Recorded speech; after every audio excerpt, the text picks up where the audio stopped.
বাস্তব কিছু সত্য কথা বলবো সমাজ নিয়ে, আবেগ নয় এই কথাগুলি ভাববে বিবেক দিয়ে। মাতিন সাহেব এমএলএ হয়ে পেতে চাইলো মজা, জনগণে অবশেষে নাম দিল তার ফাজা। শিয়া হয়েও শিক্ষা দিল বিড়ি খামিনি, জান দিল বাতিলের কাছে নত হয়নি। কাশেম সিদ্দিক মাথায় কে পড়লো টাকার খিদাই, দিদির খুশি করতে নবী সুন্নত করলো বিদায়। হুজুরদের দুয়া নিয়ে বেদিনরা পায় সাদ, মন্দিরে গিয়ে পীরের বেটা নিল আশীর্বাদ। ফুরফুরার কলঙ্ক হিট দিচ্ছে মাথার কেশে, দাদা পীরের দুয়ায় ওরা ধ্বংস হবে শেষে। কিয়ামতের আলামত মিলে যাচ্ছে সবই, দাজ্জাল ইয়াজুজ মাজুজ আসবে, নামবে ঈসা নবী।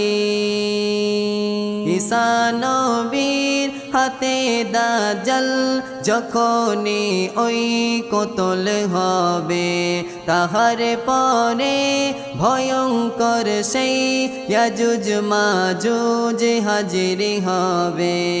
ঈসা নবীর হাতে দাজ্জাল যখনই ওই কতল হবে, তাহার পরে ভয়ঙ্কর সেই ইয়াজুজ মাজুজ হাজিরি হবে। ইয়াজুজ মাজুজ কোথায় আছে বলবো শোনো মুসলিম জাতি, বহু বছর আগে তারা অত্যাচার করতো দিনে রাতি, ফিতনা করতে আসতো তারা দুই পাহাড়ের ভিতর দিয়ে।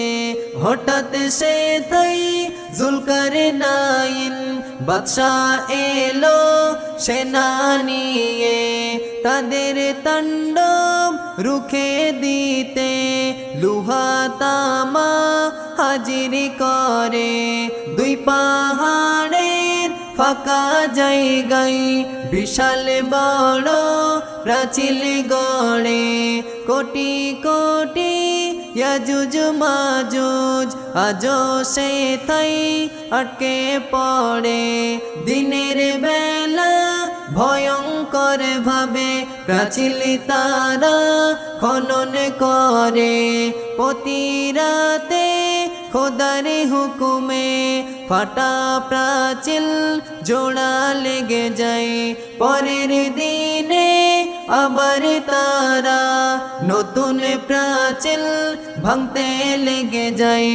একদিন তারা বলবে কালকে পাঁচিল ভাঙবই ইনশাআল্লাহ, সেই দিন রাতে ফাটা প্রাচীর জোড়া লাগাবে না মহান আল্লাহ।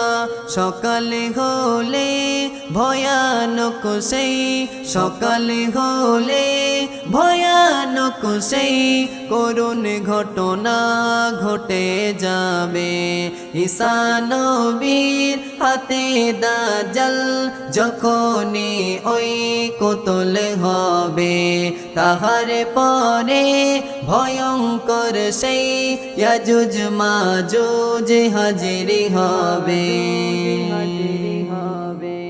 ইয়াজুজ মাজুজ এতই ভয়ঙ্কর, আল্লাহ বলবে ওহে ঈসা মুসলমানদের নিয়ে জলদি তোর পাহাড়ে নাও গো দিশা।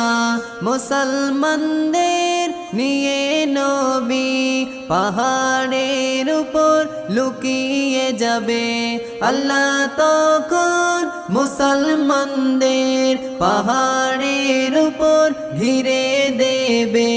হঠাৎ তখন ইয়াজুজ মাজুজ প্রথম দলটি বেরিয়ে যাবে।